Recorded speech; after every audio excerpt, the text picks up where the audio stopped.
द्वालीय Safin, varicocele. This is the dilatation and tortuosity of the Pamphini plexus of vein. Sometimes the testicular and cremastic veins also. इसे जानने के लिए हमें पहले surgical anatomy जाननी होगी। जो टेस्टिस की वेन्स होती है और एपिडिडाइमिस की, ये मिलकर यूनाइट होकर पैम्पिनीफॉर्म प्लेक्सस बनाती है, जो कि सबसे ज़्यादा बल्कि कॉन्स्टिट्यूएंट होता है स्पर्मेटिक कॉर्ड का। मतलब स्पर्मेटिक कॉर्ड में जो सबसे ज़्यादा बल्कि हिस्सा होता है वो पैम्पिनीफॉर्म प्लेक्सस का होता है, जो कि टेस्टिकुलर और एपिडिडाइमल वेन से मिलकर बनता है। जब ये एपिडिडाइमिस और टेस्टिस से डीऑक्सीजनेटेड ब्लड को ड्रेन करती है, उस वक्त इनकी तादाद 15 से 20 होती है।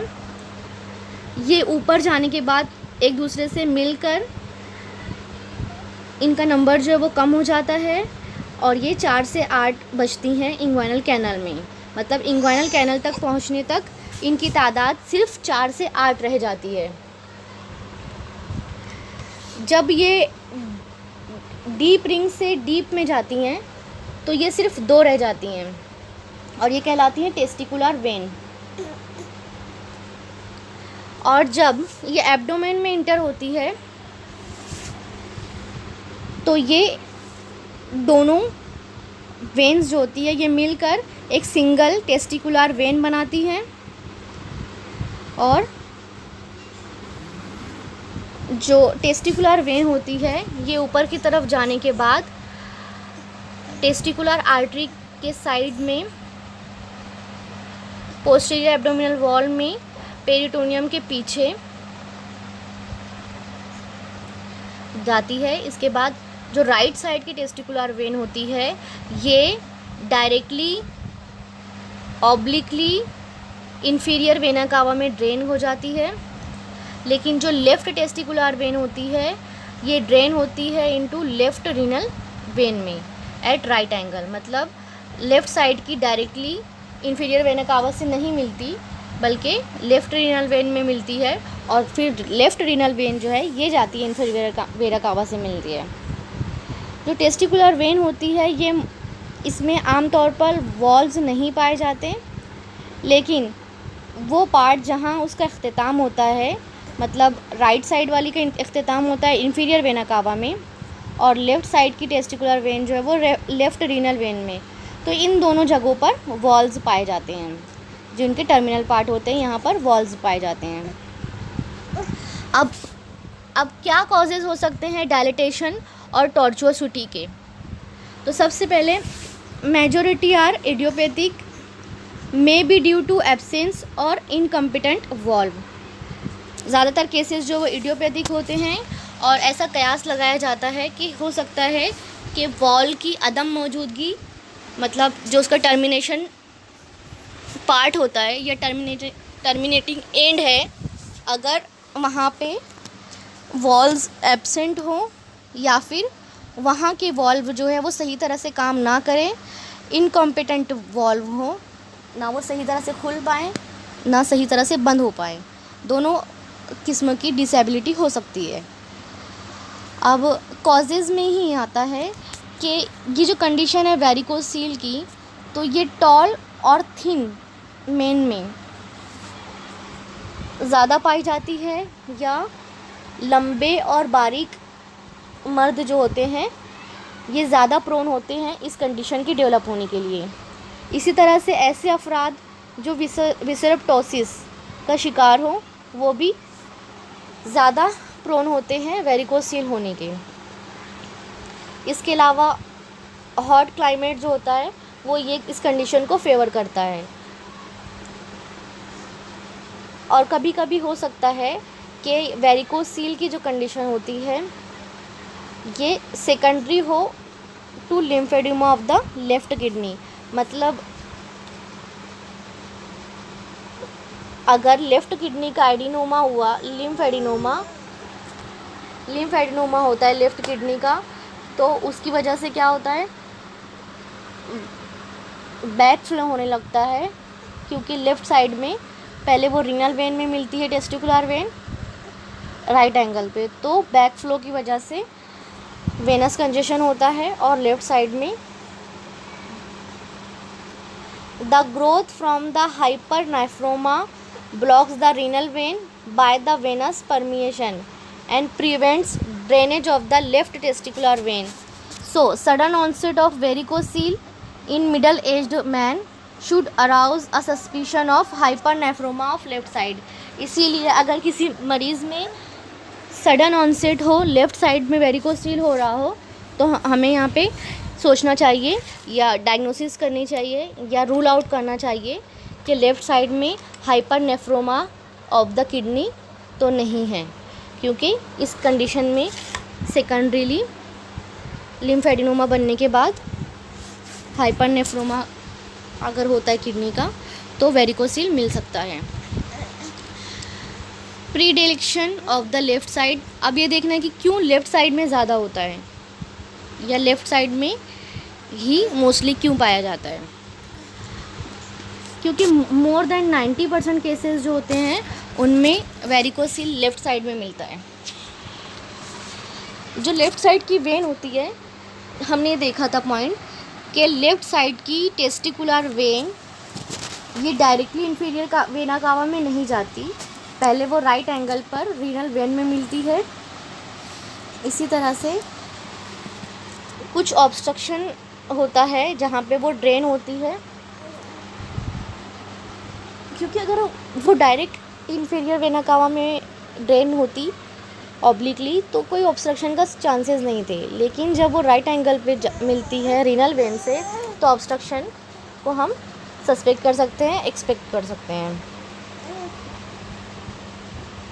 जो टेस्टिकुलर वेन की टोटल लेंथ होती है वो लेफ़्ट साइड में ज़्यादा होती है, क्योंकि लेफ़्ट टेस्टिकुलर वेन जो होती है वो लेफ़्ट टेस्टिस के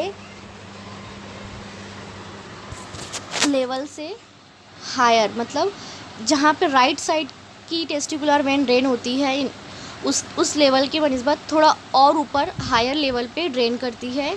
इसके अलावा जो लेफ़्ट टेस्टिस होती है वो राइट के बनिस्बत नीचे की तरफ होती है। Left testis Hanks at lower level, मतलब टेस्टिस भी नीचे होगी और ड्रेन भी वो अपर साइड में करेंगी, तो ये जो लेंथ हो जाएगी टोटल लेंथ तो ये ज़्यादा हो जाती है टेस्टिकुलर वेन की लेफ़्ट साइड में। जो 15% केसेस होते हैं इसमें टेस्टिकुलर आर्टरी जो होती है वो एक आर्च बनाती है over the left renal vein, जिसकी वजह से ऑब्स्ट्रक्शन होता है और वेनस कंजेक्शन और वेनस रिटर्न बढ़ता है, जिसकी वजह से वेरिकोसील की कंडीशन डेवलप हो सकती है।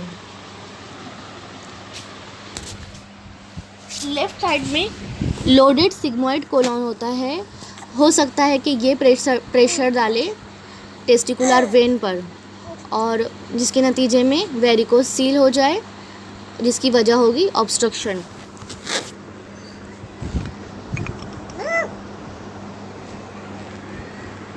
लेफ़्ट सुप्रा रीनल वेन जो होती है ये भी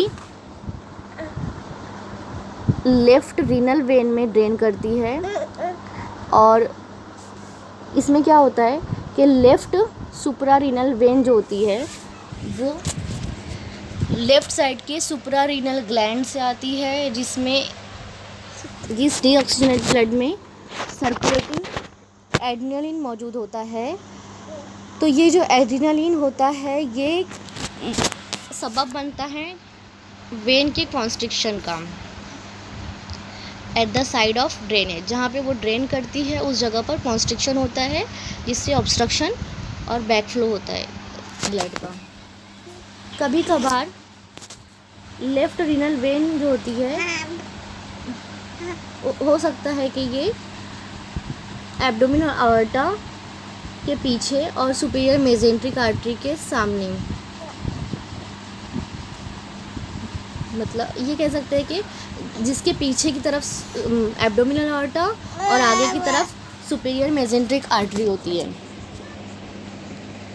और जिसकी वजह से इस पर प्रेशर पड़ता है इन दोनों आर्टरियों की वजह से, जिसके नतीजे में ऑब्स्ट्रक्शन होता है और वेरिकोसील हो सकता है। Incompetent valves are more common in left side, और चूँकि ये एक कंजनाइटल कंडीशन है कि कंजनाइटली इनकम्पिटेंट वॉल्व हो, तो ये देखा गया है कि लेफ़्ट साइड में ज़्यादातर लोगों में इनकम्पिटेंट वॉल्व जो है वो लेफ़्ट साइड में मिलते हैं। वेरिकोसील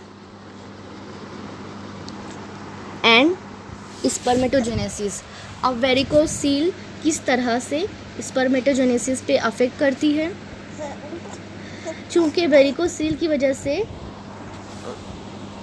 वेन्स में ब्लड ज़्यादा मिकदार में जमा होता है, और उस वजह से स्पर्मेटिक कॉर्ड का जो टेम्परेचर होता है या जो हीट होती है वो सही तरह से एक्सचेंज नहीं हो पाती। अल्टर्ड हीट एक्सचेंज मैकेनिज़्म हो जाता है स्क्रोटम का वेरिकोसील की वजह से, जिसकी वजह से वहाँ पर हाइपरथर्मिया की कंडीशन पैदा हो जाती है, और जब कभी टेम्परेचर बढ़ता है तो ये स्पर्मेटोजेनेसिस को रोक देता है।